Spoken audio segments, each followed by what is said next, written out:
Hola, mi nombre es Kelsey Stephanie Reyes Cruz, soy estudiante de la licenciatura de Nutrición Aplicada de la Universidad Abierta y a Distancia de México y esto es parte de mi evaluación para la materia de Nutrición Clínica 2.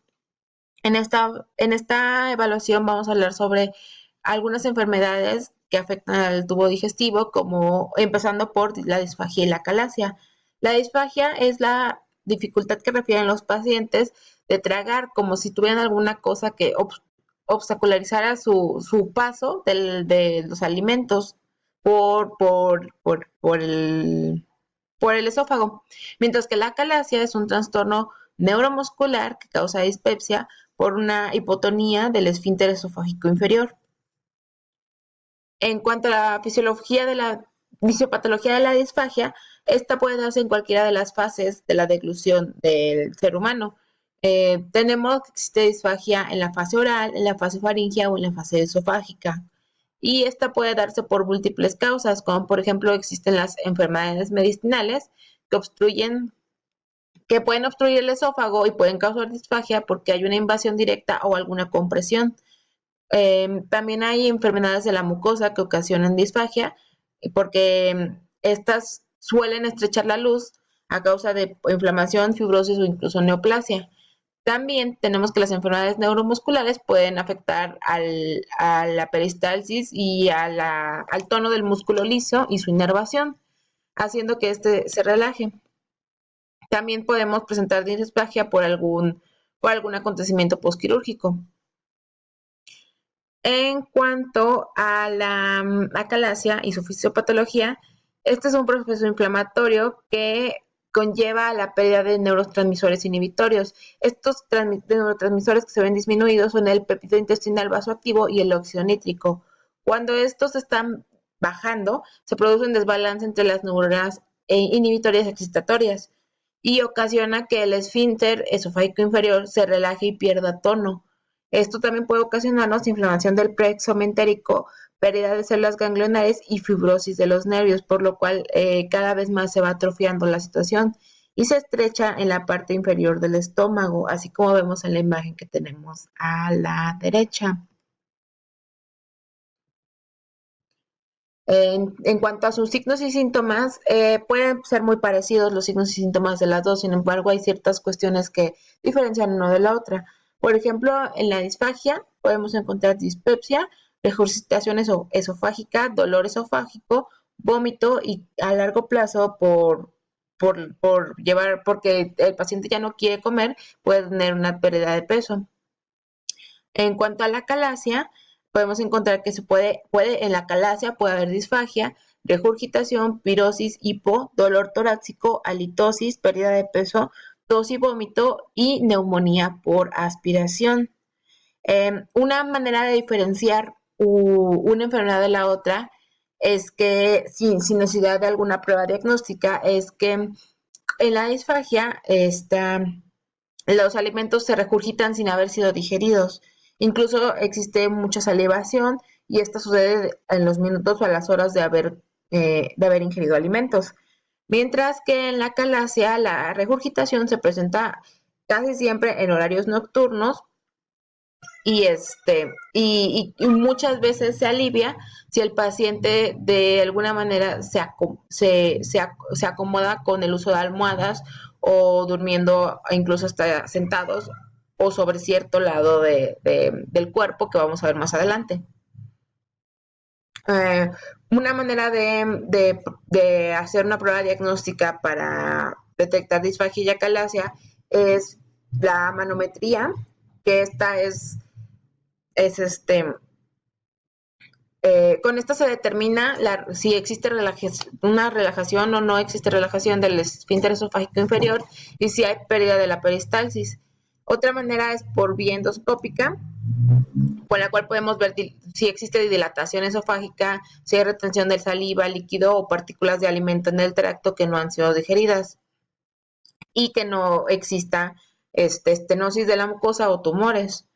De manera radiográfica puede documentarse la aperistalsis, la dilatación esofágica con apertura mínima del esfínter esofágico inferior y especialmente en caso de la calasia podemos apreciar algo que se llama apariencia de pico de ave, porque al momento de que el esfínter esofágico inferior pierde el tono y se cierra, da la imagen de que fuera el pico de un ave, la imagen diagnóstica.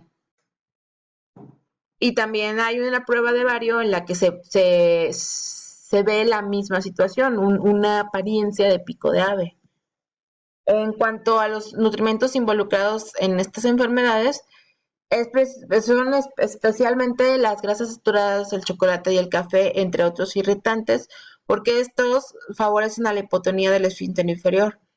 También el consumo de proteínas y de carbohidratos puede aumentar la secreción de gastrina, por lo cual estos nutrimentos en específico agravan la enfermedad y hacen que se presenten sus signos y síntomas más frecuentemente.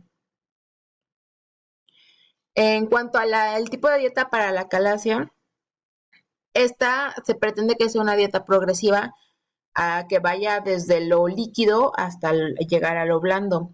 Se recomiendan mucho dietas poliméricas, dietas elementales, para que no lleguemos a que el paciente padezca alguna desnutrición. Y en cuanto el paciente ya tolere alimentos y se trate la enfermedad, se recomienda que exista una dieta blanda mecánica postoperatoria. Aquí tenemos el ejemplo de un menú de dieta para la calasia, que tenemos un desayuno de leche, pan y mantequilla y fruta en compota. Esto sería más ya en el momento postoperatorio. Como almuerzo tenemos té de manzanilla, galletas María y leche. La comida, sopa de estrellas, albóndigas, manzana asada. La cena, espinacas salteadas, pavo a la plancha, flan y yogur natural. Es muy importante recalcar que lo que se pretende es que esta dieta sea baja en grasa. Los alimentos recomendados para la disfagia tenemos que son mejor las frutas maduras o blandas en almíbar, como melocotón o durazno, y las frutas siempre que sean cocidas o asadas. A los cereales que sean untosos, como papilla de cereal o crema de arroz, papa en puré o con algún tipo de espesante. Las leguminosas deben presentarse en puré si se van a dar. Lácteos y huevo pueden integrar yogur natural, natillas consistentes, quesos bajos en grasa y suaves. Se puede proporcionar huevo en forma de tortilla, revuelto o cocido sin yema. Carnes, pues estas deben de presentarse licuadas o molidas en salsas y que estas sean homogéneas, que no haya partículas que se desprendan para disminuir el riesgo de broncoaspiración. Y si va a haber pescado, este debe de no contener, de no contener espinas. Las verduras, de igual manera que las frutas, necesitan presentarse de manera cocida, sin cáscara ni semillas y en forma de cremas o de purés. Es muy importante recalcar que en disfagia existen distintos niveles y se tiene que evaluar el grado de disfagia del paciente para ver qué alimentación se le puede dar y hasta qué grado, qué consistencia o textura el paciente puede tolerar, porque la finalidad de llevarlo así y de evaluarlo es que pueda de manera progresiva volver a reeducar su manera de masticar y de deglutir para poder llegar a volver a una dieta normal o al menos lo más parecido a una dieta normal. Los alimentos no recomendados en disfagia son las comidas pegajosas, las que puedan pegarse al paladar, que puedan pegarse a los dientes o alguna parte del esófago.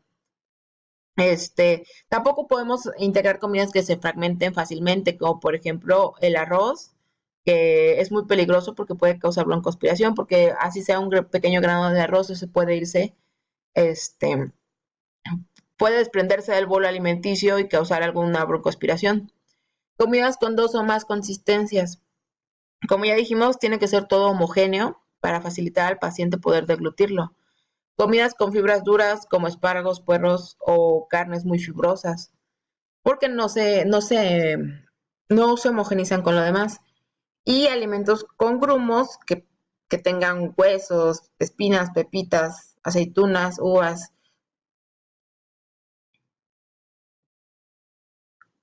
Continuando con el reflujo gastroesofágico, esta es una enfermedad caracterizada porque disminuye la presión o relajación del esfínter esofágico inferior, como ya habíamos visto anteriormente en la enfermedad de acalasia, pero el reflujo va más dirigido a que esta hipotonía permite que el contenido gástrico suba por el esófago, causando acidez en el esófago y en los tejidos de alrededor, que puede incluso llegando hasta ser una erosión. En cuanto a la fisiopatología del reflujo gastroesofágico, tenemos como que existen fallos en ciertos momentos de la, de la fisiología normal de la digestión. El primero es que hay una falla en la barrera antirreflujo. Cuando existe esta enfermedad, hay un incremento del número de relajaciones del esfínter esofágico inferior, como ya habíamos visto en la calasia, y tras deglutir, el vaciamiento gástrico se vuelve muy lento, por lo cual contribuye a que el contenido gástrico regrese. También hay falta de factores defensivos en el epitelio del esófago, lo que provoca una disminución de la retrodifusión de hidrogeniones. Y ocurre una tercera cuestión, que es el aclaramiento esofágico del ácido. Esta es la capacidad del esófago y del estómago de eliminar la capacidad del volumen de la secreción ácido péptica que secreta el estómago, por lo cual eh, se reduce el tiempo en el que se aumenta el tiempo en el que se restaura el pH normal del alcalino del esófago.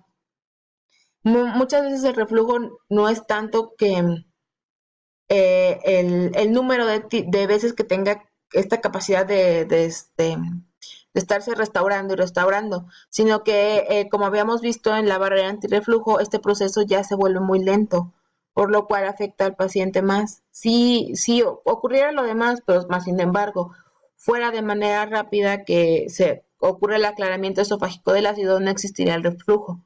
Más sin embargo, como este proceso también se vuelve lento, tenemos como resultado la enfermedad. En cuanto a los signos y síntomas del reflujo, encontramos que hay pirosis, cólicos, regurgitación, disfagia esofágica y odinofagia. Podemos ver varios de los signos igual que ya vimos en las otras enfermedades en estas. Hay sensación de presión y dolor que se agrava al recostarse o al aumentar la presión abdominal, como al usar ropa apretada. También tenemos que este reflujo crónico a la larga nos va a conllevar a padecer alguna úlcera esofágica, una estenosis esofágica y dificultades para deglutir. En un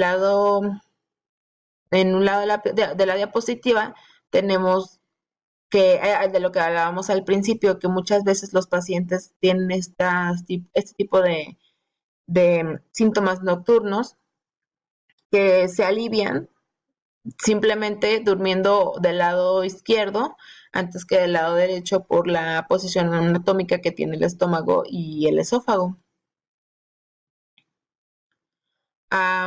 El reflujo puede verse por pruebas por pruebas diagnósticas, como lo son la endoscopía, la pH-metría, la impedancia, e incluso pueden hacerse pruebas para detectar el Helicobacter pylori, aunque se ha determinado que no es condicionante de esta enfermedad. Sin embargo, muchas veces se hace para descartar gastritis. Los nutrimentos que están más involucrados en estos son los hidratos de carbono simples, las grasas saturadas, porque estas tienden a disminuir la presión del esfínter esofágico inferior y retardan el vaciamiento gástrico. También se sabe de los alimentos que irritan la mucosa esofágica, como café, chocolate, porque de igual manera contribuyen a la hipotonía del esfínter. Para el reflujo gastroesofágico se recomienda una dieta blanda, de preferencia que en cuanto al término blanda, nos referimos a que tiene que ser baja en grasas. Y se recomienda que sean alimentos íntegros,